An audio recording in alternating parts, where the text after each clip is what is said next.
Secret Life of Adepa, The Lies to Belong.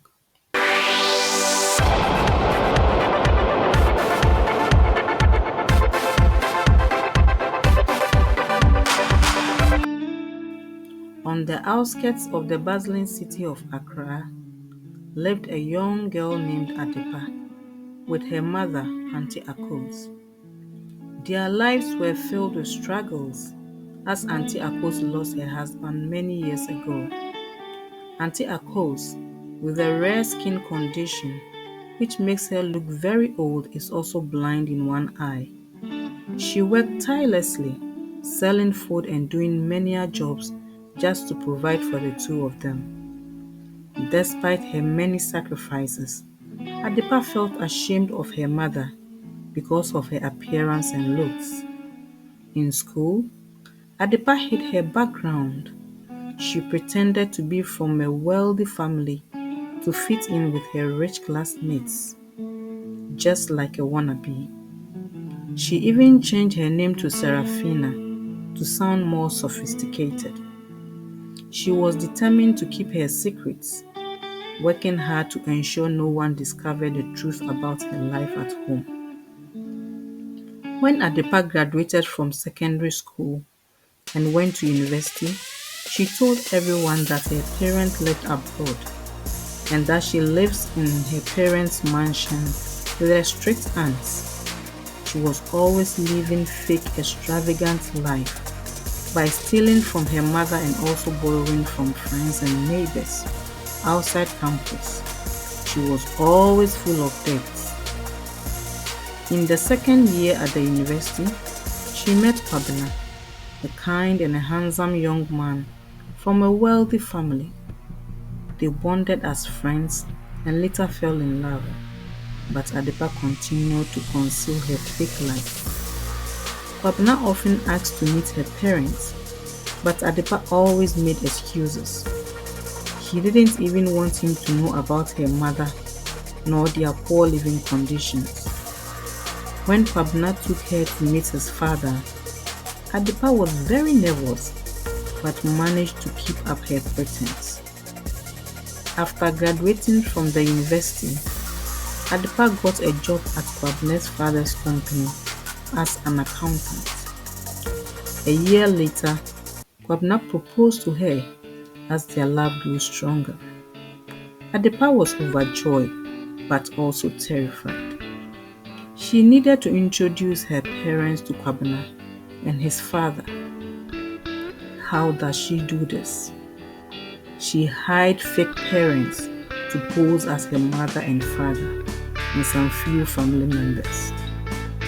They met Kwabena's father, who welcomed them warmly, and a date for the traditional marriage was fixed.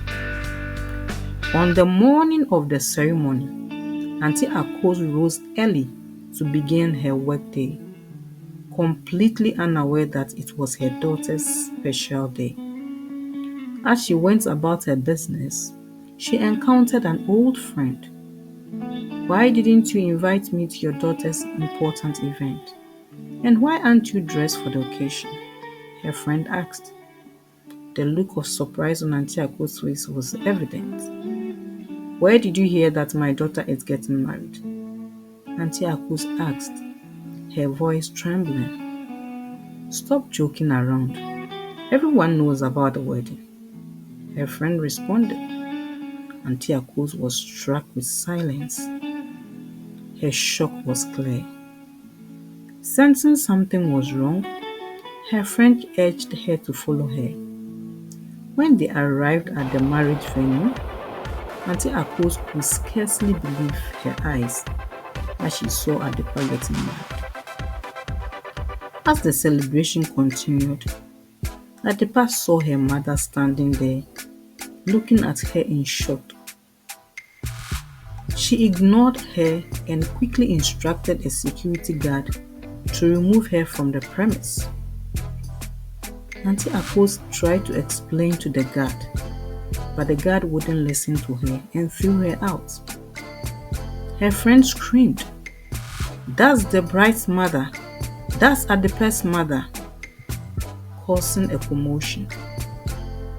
but her friend was thrown out as well. Kwabena heard the scream and asked one of the guards what was going on. Adepa swiftly interrupted and said, "Oh, it's nothing, just ignore them." After the ceremony, Kwabena confronted Adepa. "Why did you order the security man to throw the old woman out? I saw you talking to him. Also, why did the other woman scream? That's the bride's mother. And why was she calling you Adepa?" he demanded. Adepa denied everything, claiming she didn't know the woman nor her friend. But Kwabena wasn't convinced. There is no smoke without fire. So he decided to investigate on his own. 2 weeks later, Adepa snuck out to visit her mother. Suspiciously, Kwabena saw her and secretly followed her. When Adepa arrived at her mother's house, she found her lying unconscious on the floor, having taken an overdose of medication in an attempt to end it all. A heartbreaking letter lay beside her. Adepa screamed for help. As soon as she turned to go look for help, she saw Kwabena standing right behind her. She was startled. A neighbor rushed in, and by the help of Kwabena, Ante Akos was rushed to the hospital. Luckily, they got there in time, as the drugs had not taken much effect on her system. She was treated and released that same evening. Kwabena was furious with Adepa and demanded to know why she had treated her own mother so badly. Tearfully, she told him everything about her fake life, explaining her shame and fear. Kwabena left in anger and went to inform his father about everything. The next morning, Kwabena and his father went to Ante Akos' house. When they got to the area, the father remembered the area very well. He told his son that was the area he used to live with his mother before he went to abroad to look for greener pastures. As they entered Ante Akos' sitting room, he saw a photo of Ante Akos and his deceased wife. The father was shocked to discover that the woman who saved his son from the fire was Ante Akos, Adepa's mother. Overcome with emotion, he listened as Ante Akos explained what had happened.